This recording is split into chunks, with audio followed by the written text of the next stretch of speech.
पवित्र है और जीवित है और धर्मी है, और मनुष्य उसकी रचना है।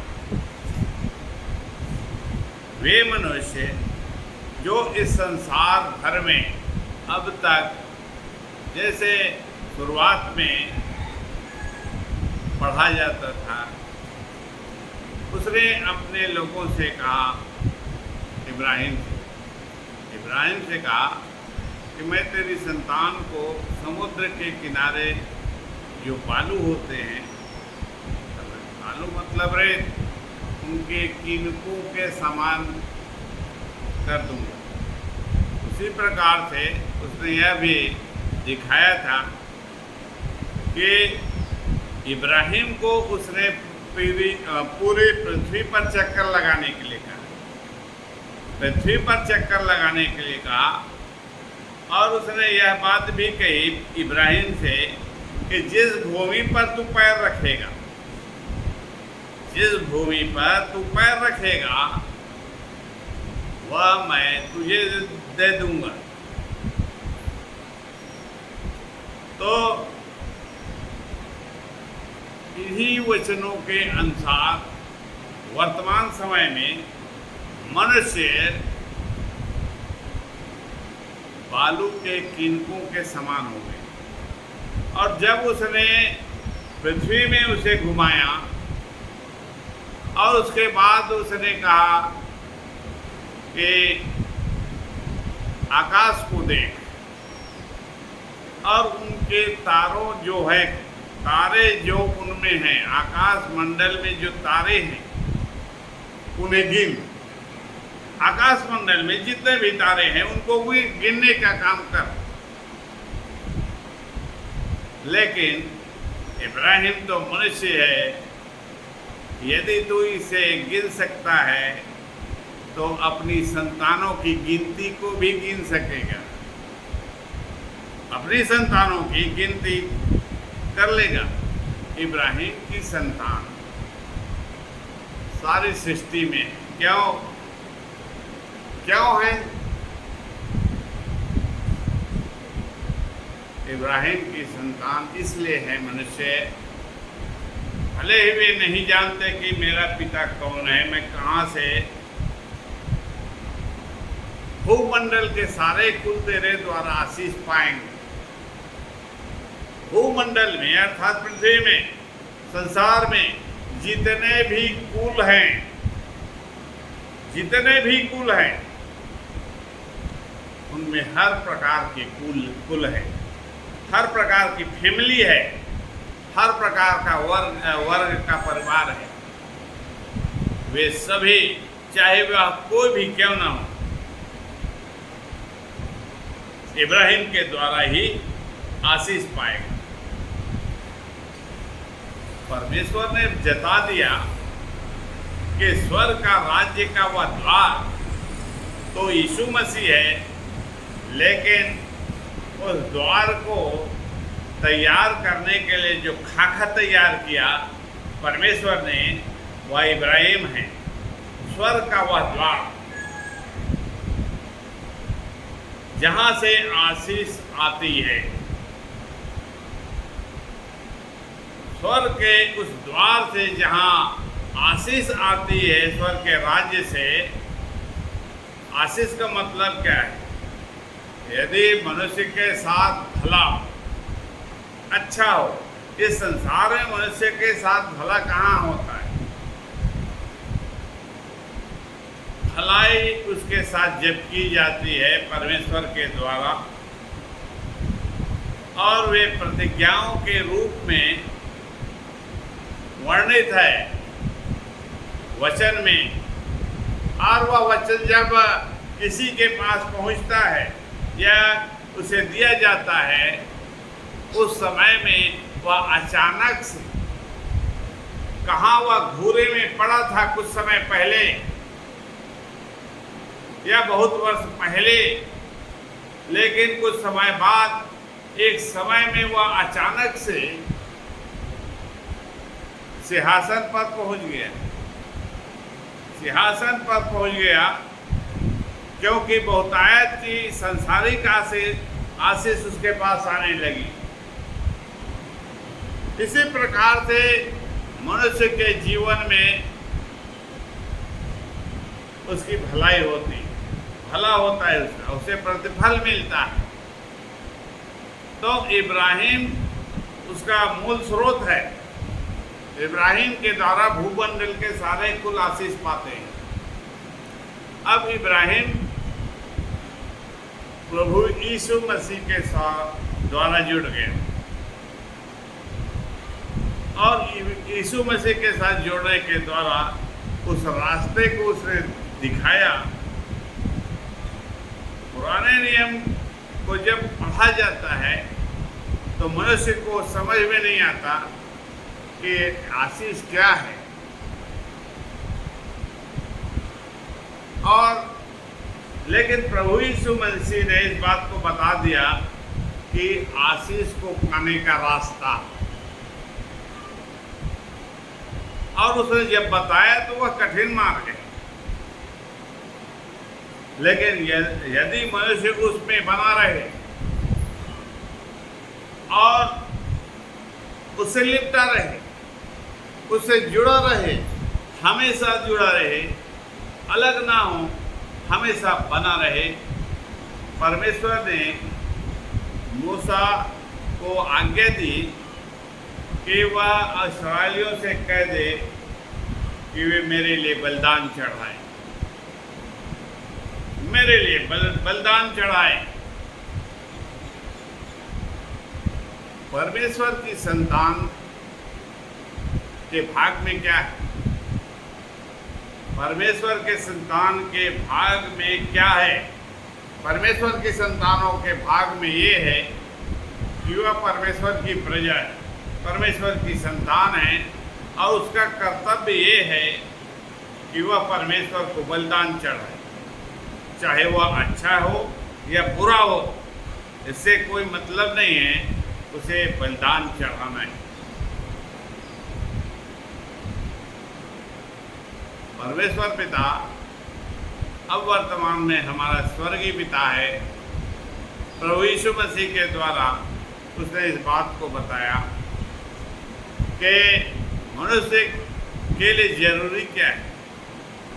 उसने बताया कि मनुष्य या उसकी संतान, चाहे वह उसकी प्रजा हो, उसकी संतान हो, उसके लोग हो, उसे प्रतिदिन, हर समय, हर बात में धन्यवाद बलि चढ़ाना है। धन्यवाद बलि चढ़ाना है, अपने होठों के फल को उसे चढ़ाना है। वे सारे शब्द जो मनुष्य के मुख से निरंतर निकलते हैं वह परमेश्वर की महिमा के योग्य हो, परमेश्वर की बड़ाई के योग्य हो। हर शब्द, हर कार्य वे इसी प्रकार से उसे करना है, उसी प्रकार से जीवन जीना है कि वह जो कुछ भी करे परमेश्वर की बड़ाई हो, उसमें परमेश्वर की महिमा हो, परमेश्वर का धन्यवाद दिया जाए, और परमेश्वर के सारे उपाय, चाहे उसने जो कुछ भी किए हैं, उसका हृदय धन्यवादी, और वह अपने मुंह से इसका बखान करे, परमेश्वर की महिमा का बखान करे अपने मुंह से। और परमेश्वर चाहता है कि सारा संसार परमेश्वर की संतानों के उस शब्द से गूंज जाए, कि शब्द से महिमा के और बड़ाई और धन्यवाद के शब्द सारा संसार भर जाए, और इस जगत के एक छोर से अंतिम छोर तक परमेश्वर के इस इच्छा के अनुसार कार्य हुआ, और सभी स्थान में परमेश्वर का देश देश और पृथ्वी के छोर तक इसी प्रकार से परमेश्वर के लिए धन्यवाद और स्तुति और बलिदान वह सब कुछ किया जाता है। लेकिन यह परमेश्वर का वह कार्य है जिसे उसने अपनी सारी सृष्टि को सौंप दिया।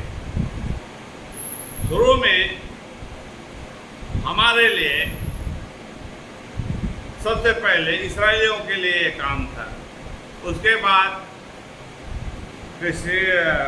ईसाइयों के पास आया और अन्य जातियों में फैल गया, और अन्य जातियों में सब जाति के लोग भर गए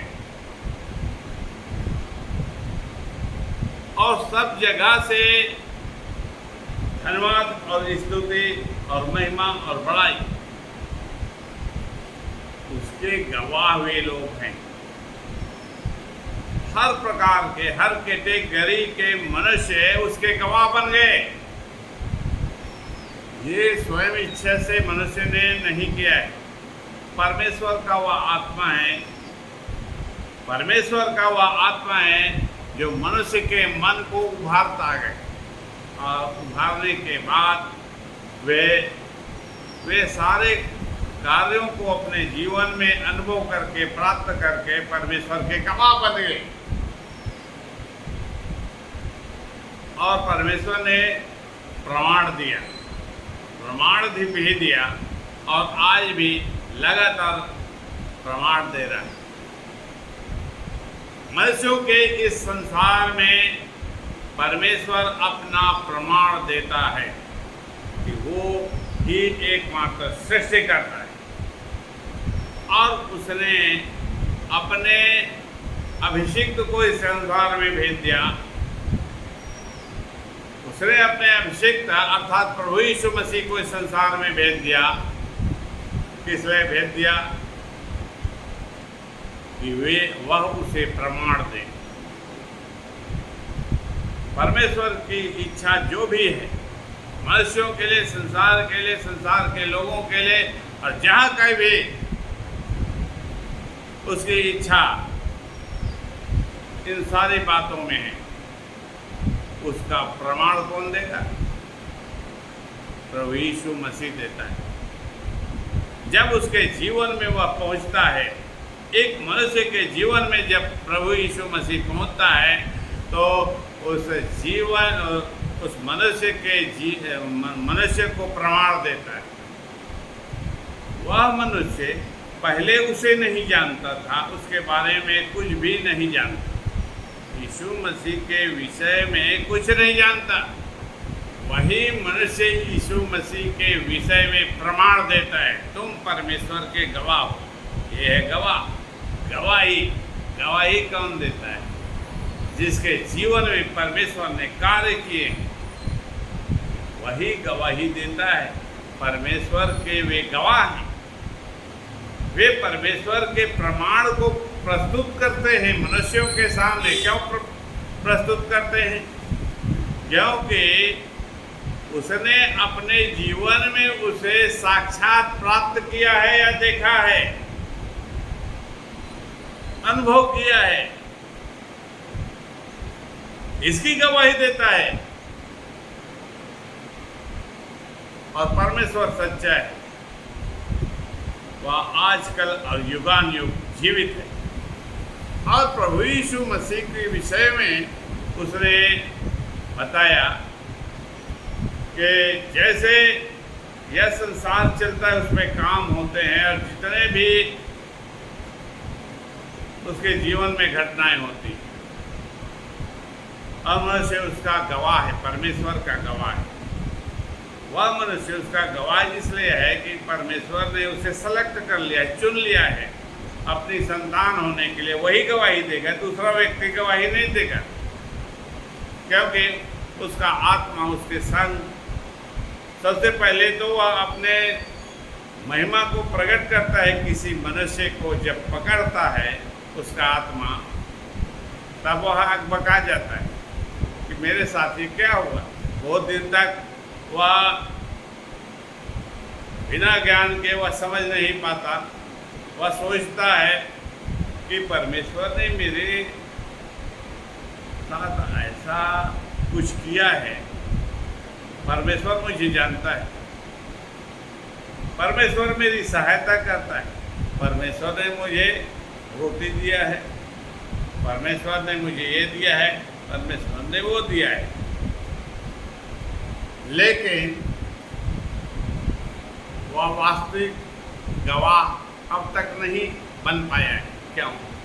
क्योंकि ये सब कुछ बातें वह करता है, संसार की सारी बातें करता है, लेकिन यह नहीं वह जानता कि परमेश्वर के आत्मा के साथ क्या तेरा मेल हुआ है।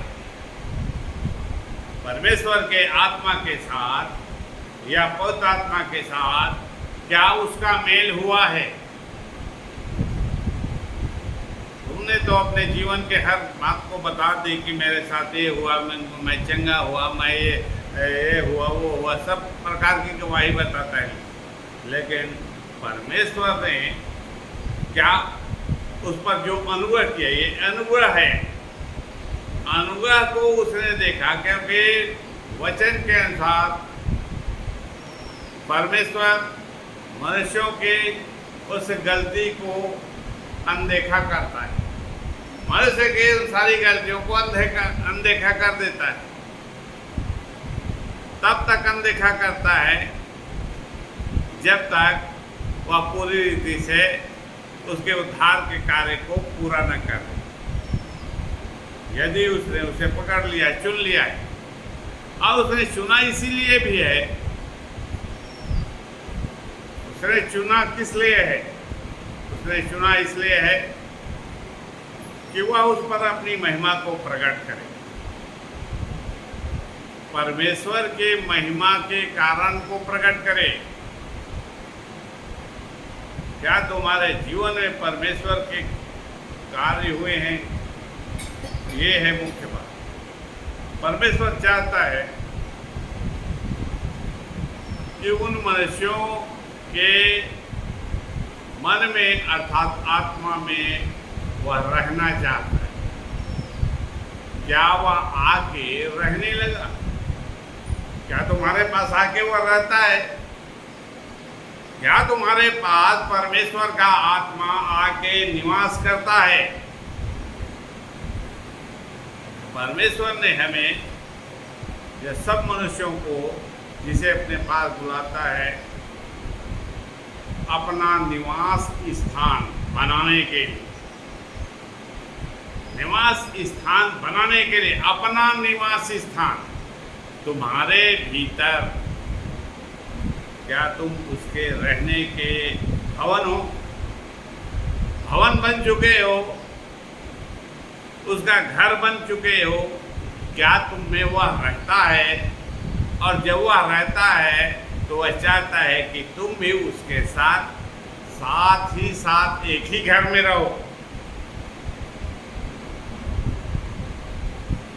तुम्हारे और परमेश्वर में कोई फर्क नहीं होना चाहिए, ये परमेश्वर की इच्छा है। तो जब वह हमारे साथ रहेगा या हमारे साथ रहता है या हम उसके साथ रहते हैं, क्या हमें बार बार उसे बताने की जरूरत है कि हे प्रभु, मेरे पास आज ये समस्या है, ये कमी है, ये घटी है? परमेश्वर उन्हीं लोगों के विषय में जानता है, वो देखता है कि उस मनुष्य को किस बात की आवश्यकता है, उस मनुष्य को उसके जीवन में, उसके परिवार में, उसके घराने में आज क्या क्या आवश्यकताएं हैं जो उसके पास रही। परमेश्वर चिंता करता है सब, और ये है वे सारी बातें। फिर भी परमेश्वर ने मुख्य बात बताया, इब्राहिम को भी बताया है, और उसी के द्वारा शुरुआत करके उसे आगे बढ़ाया कि स्वर्ग और पृथ्वी के बीच में एक ही बीच वही, स्वर्ग और पृथ्वी के बीच में एक ही मध्यस्थ है। परमेश्वर और मनुष्य को जोड़ने वाला एक ही शक्ति है, और उस शक्ति का नाम यीशु मसीह। उस शक्ति के बिना स्वर्ग से तुम नहीं जुड़ सकते।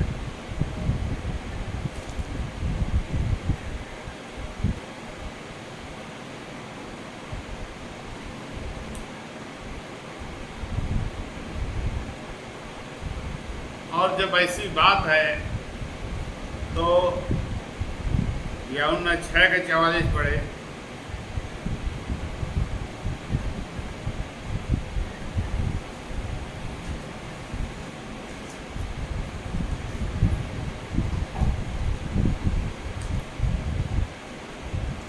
कोई मेरे पास नहीं आ सकता जब तक पिता जिसने मुझे भेजा है उसे खींच न ले, और मैं उसे अंतिम दिन फिर जिला आऊंगा।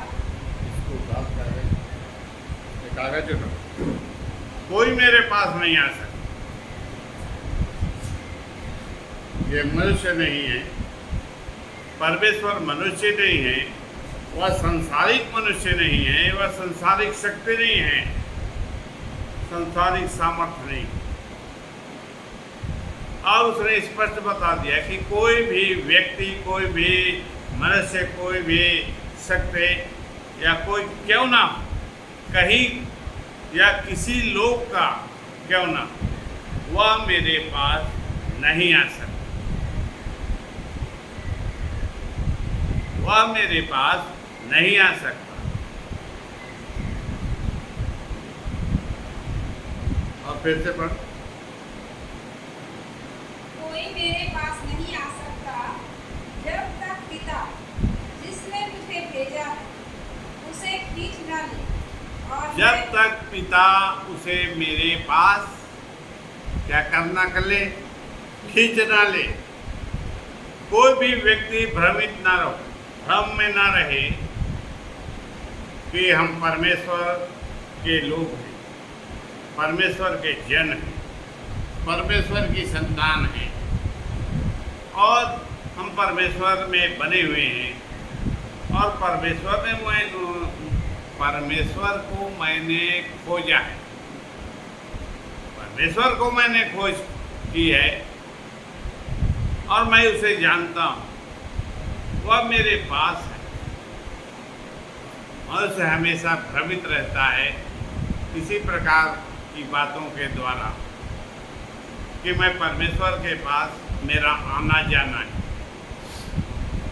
परमेश्वर कहता है कि कोई भी मेरे पास नहीं आ सकता जब तक कि परमेश्वर उसे खींच ना ले। तो मनुष्य के जीवन में इस प्रकार की बातें किस प्रकार की बातें, ये आत्मिक बातें हैं। परमेश्वर से जो संबंध है, मेल की बातें। मैं यदि चाहूँ कि परमेश्वर को मैं खोज लूँ और उसके पास जाऊँ, वो यहाँ रहता है और उससे मेल कर लूँ, यह कभी नहीं हो सकता, कभी नहीं होगा। वह व्यक्ति पास नहीं आ सकता है।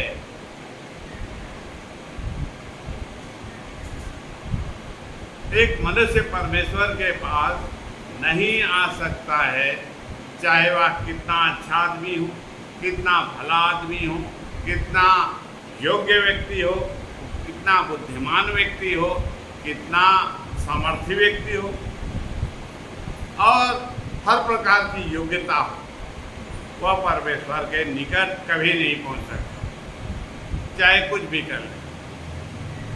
और उसे पास बुलाने के लिए परमेश्वर स्वयं हाथ बढ़ाता है, हाथ बढ़ाकर उसे अपने पास खींच के लाता है, अपने पास खींच के लाता है। मनुष्य सोचता है कि हम परमेश्वर के लोग हैं और मसीही कहलाते हैं और मसीह को जानते हैं, मसीह के साथ हमारा मेल है। हमने परमेश्वर को ग्रहण नहीं किया है, हमने परमेश्वर से मेल नहीं की है। परमेश्वर के साथ हमारा कोई जुड़ाव नहीं है, लेकिन यह सारा काम परमेश्वर का आत्मा करता है। तभी वह परमेश्वर के विषय में जानता है, तभी वह परमेश्वर के विषय में उस ज्ञान को पाता है, परमेश्वर के आत्मा को पाता है। ये सारा काम परमेश्वर का है, परमेश्वर के आत्मा का। तो मनुष्यों के वश में नहीं है। धर्मी बनाना, धर्मी दिखाना और धार्मिकता को प्रकट करना मनुष्यों के वश में नहीं। परमेश्वर जानता है कि मनुष्य पापी है और पाप से उत्पन्न हुआ है, वह पाप ही करेगा। लेकिन उसे जब तक परमेश्वर धर्मी ना ठहराए, तब तक उसके जीवन में चेंज नहीं होगा, बदलाव नहीं होगा। ये आत्मिक कार्य है।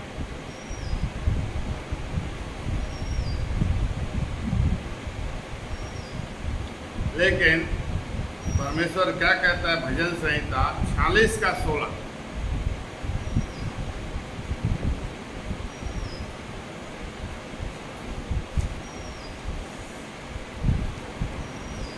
भजन संहिता 46 का 16।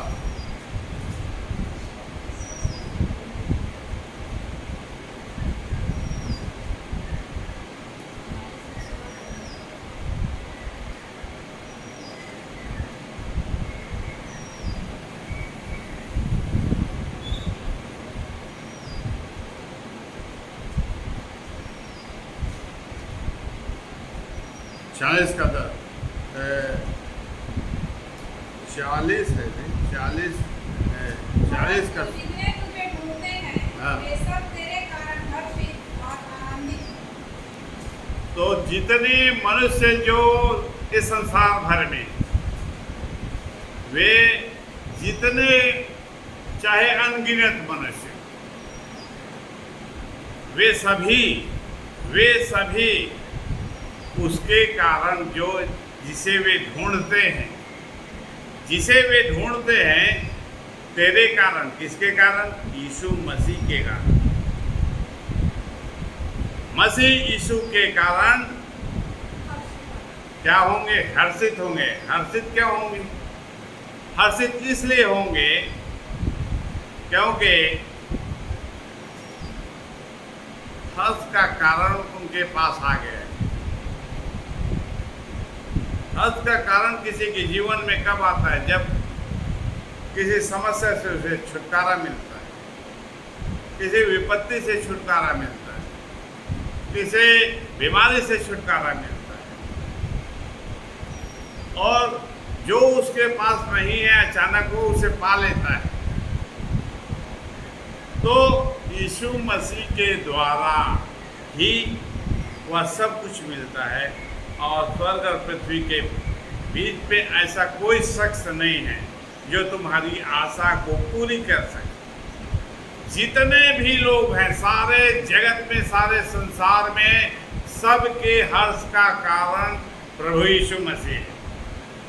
प्रभु यीशु मसीह ही उन्हें अन्न जल देता है, वस्त्र देता है, जीवित रखता है, जीवन की सांस देता है और उनकी सहायता करता है, उपाय करता है, चंगा करता है, छुटकारा देता है। वे सब उसी आत्मा के द्वारा होते हैं। ये इब्राहिम की आशीष को प्रभु यीशु मसीह ने लाकर इस जगत में मुक्त किया, रिलीज किया, और वे आशीषें इब्राहिम से होते हुए इस अंतिम युग में मसीह यीशु के पास पहुंची और वहां से उसे मुक्त किया गया, रिलीज किया गया। तो बहुतायत में लोग उस आशीष के भागी हो गए। जाति जाति के किसी भी जाति के, किसी भी संप्रदाय के, किसी भी प्रकार के लोग हों, पापी हो, अधर्मी हो, कुकर्मी हो, चाहे जो भी प्रकार का वह लोग मनुष्य है, वे आशीष पा गए इस व्यक्ति के कारण, यीशु मसीह के द्वारा। जब आशीष को रिलीज किया, उसके दाहिने हाथ ने मुक्त किया। क्यों ऐसा संभव हुआ? क्योंकि उसने कीमत चुकाई। अभी तक तो वे आशीष बंद कर दी गई थी, ताला लगा दिया गया, ताला लगा के बंद कर दिया गया था और मनुष्य उसे पा नहीं सकते। लेकिन प्रभु यीशु मसीह ने जब इस पर उस द्वार को खोला, आशीष के द्वार को खोला, काम क्या है? मनुष्य इतना है कि वह पिता से मांगे और उसे प्रभु यीशु मसीह के नाम में प्रार्थना करे। बड़ी ही आसानी से वह उन्हें आशीष दे देता है।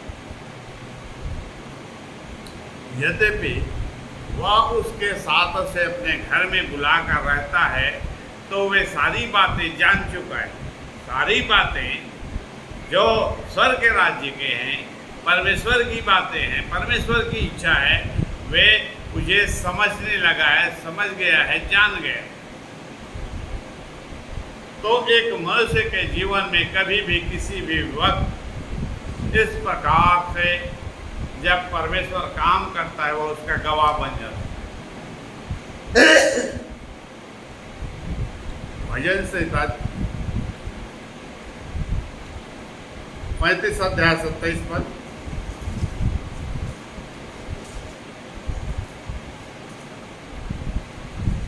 जो मेरे धर्म से प्रसन्न रहते हैं, वे जय जयकार और आनंद करें और निरंतर कहते रहें, यहोवा की बड़ाई हो। यहोवा की बड़ाई हो। क्या तुमने ऐसा कहा? क्या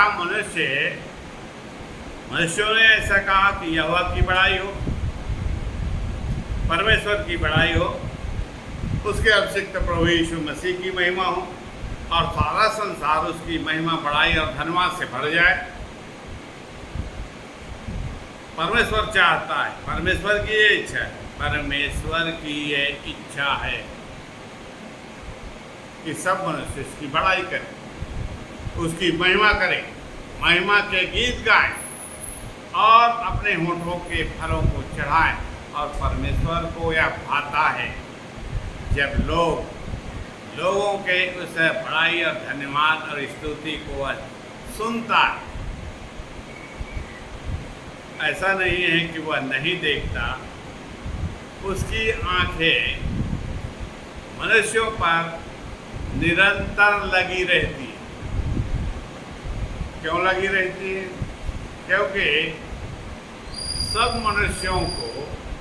मनुष्यों को यहोवा के उसी जीवन के आत्मा ने उत्पन्न किया है। तो उसका अंश, उस आत्मा का अंश मनुष्य के भीतर है, उस आत्मा का अंश मनुष्य के भीतर है। और प्रतिदिन हर समय एक मनुष्य को वह तरह से देखता रहता है कि क्या कर रहा है। तो कहीं पर वो दूरबीन नहीं लगा है, टेलीस्कोप नहीं लगा है और कोई दृश्य आंखें नहीं, लेकिन वो सारे इंस्ट्रूमेंट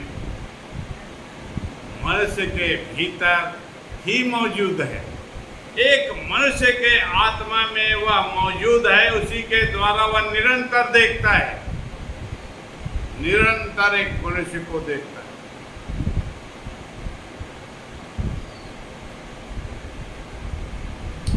नहूम ने आज 9 अध्याय 6 पद।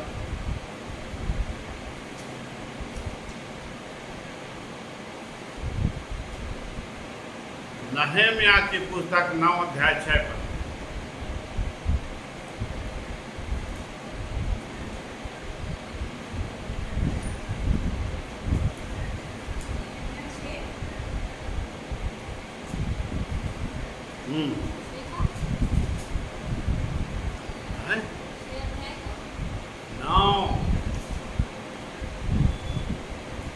का 6।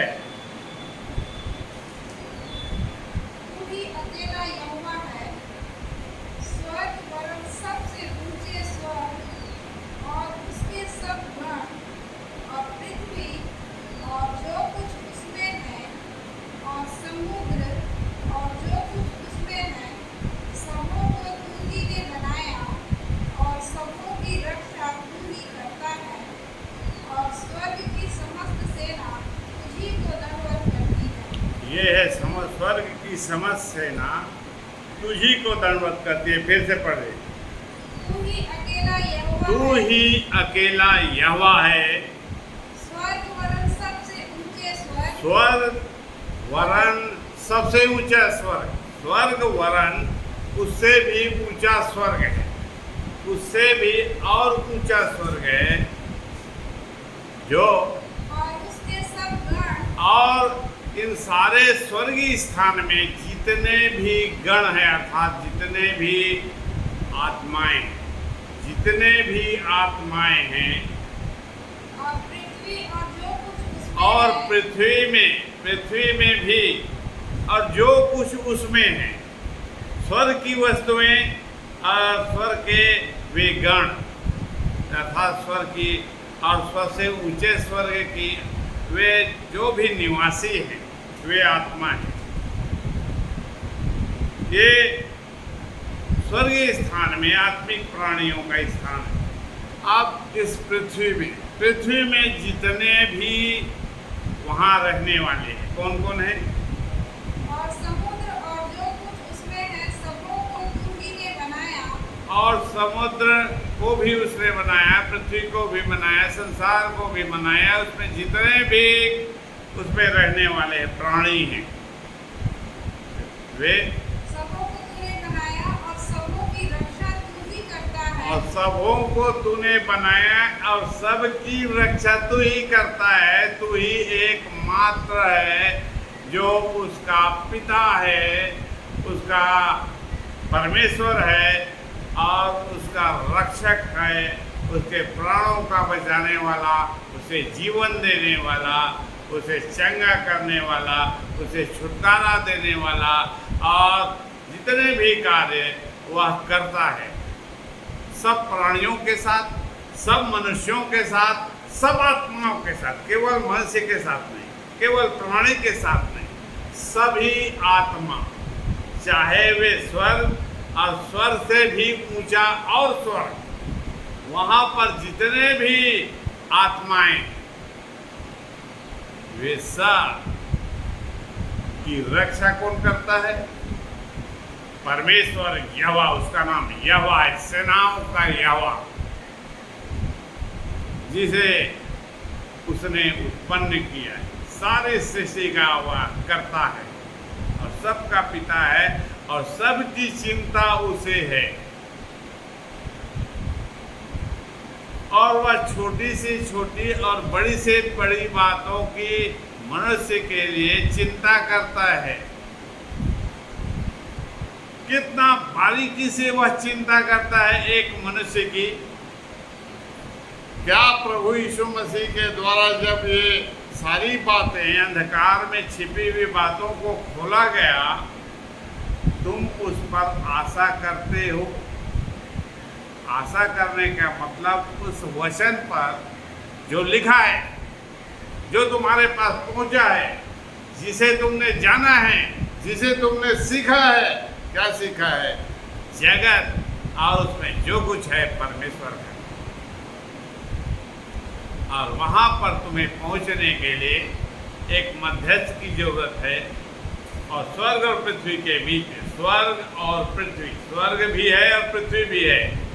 यदि पृथ्वी के लोगों और प्राणियों को जरूरत है और आत्मिक जगत में आत्मिक प्राण, आत्मा के जो आत्माएं हैं और सबसे ऊंचे पर जो आत्माएं हैं, उनको यदि जरूरत है तो वह किसको खोजेगा, किसे ढूंढेगा? वही है सेनाओं का यहोवा। हम सोचते हैं या सोचते थे कि हम ही कुछ हैं इस पृथ्वी में जो रहते हैं, मनुष्य ही है, केवल उसी का परमेश्वर है, आत्माओं का परमेश्वर, शरीर का परमेश्वर नहीं है। तुम्हारे भीतर जो आत्मा है उसी का वह परमेश्वर है, क्योंकि सब कुछ उसी आत्मा के द्वारा उत्पन्न हुए हैं। तो वह तुम्हें प्रतिदिन देखता है, हर समय देखता है कि तुम क्या कर रहे हो और तुम्हारी आवश्यकता क्या है, तुम्हारी जरूरत क्या है।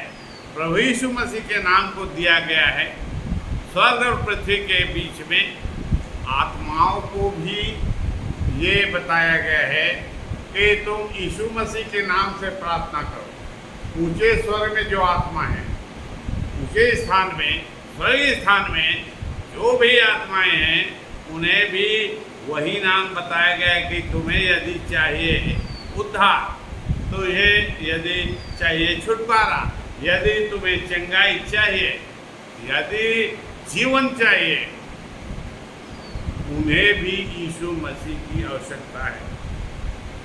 वह स्वर्ग और पृथ्वी के बीच वही एकमात्र मध्यस्थ है। जब तक स्वर्गीय प्राणी भी यीशु मसीह के पास ना जाएगा, तब तक वह छुटकारा पा ही नहीं सकता। सारे जगत को उद्धार करता वही, और इसलिए मनुष्य जिसके पास मुंह है, मनुष्य जिसके पास मुंह है, यदि प्राणी है वह भी उसके पास मुंह है, वो भी बोल सकता है, वो भी बोल सकता है कि यीशु मसीह सारे जगत को उद्धार करता है, वही एकमात्र उद्धार करता है, वही छुड़ाए। और इस कारण से सब प्राणी उसकी महिमा करें, उसका धन्यवाद करें, उसकी ही बड़ाई करें, और उसके विषय में भी, उसके विषय में जो कुछ उसे करना है वह करें।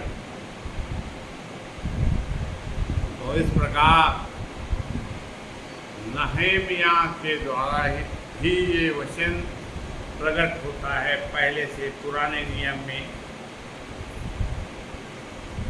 पहले से प्रकट है कि जगत का उद्धार करता, वह सृष्टि करता, सेनाओं का यहोवा है, वर्तमान में यीशु मसीह के साथ यीशु मसीह के रूप में तुम्हारे सामने।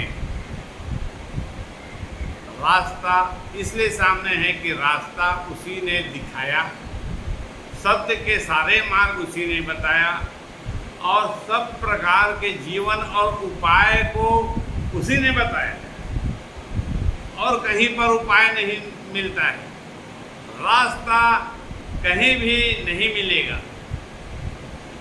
मनुष्य को रास्ता कहीं पर नहीं मिलेगा, हर जगह भटकाव होगा, हर स्थान पर वह भटकेगा और अपने मंजिल को नहीं खोज पाएगा, मंजिल को नहीं पाएगा। मत्ती रचित सुसमाचार 17 अध्याय 16 पद।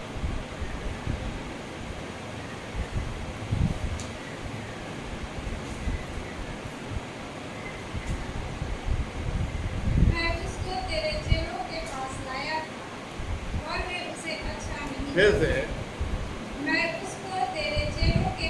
उसको तेरे चेले के पास लाया था, और वे उसे अच्छा नहीं कर पाए।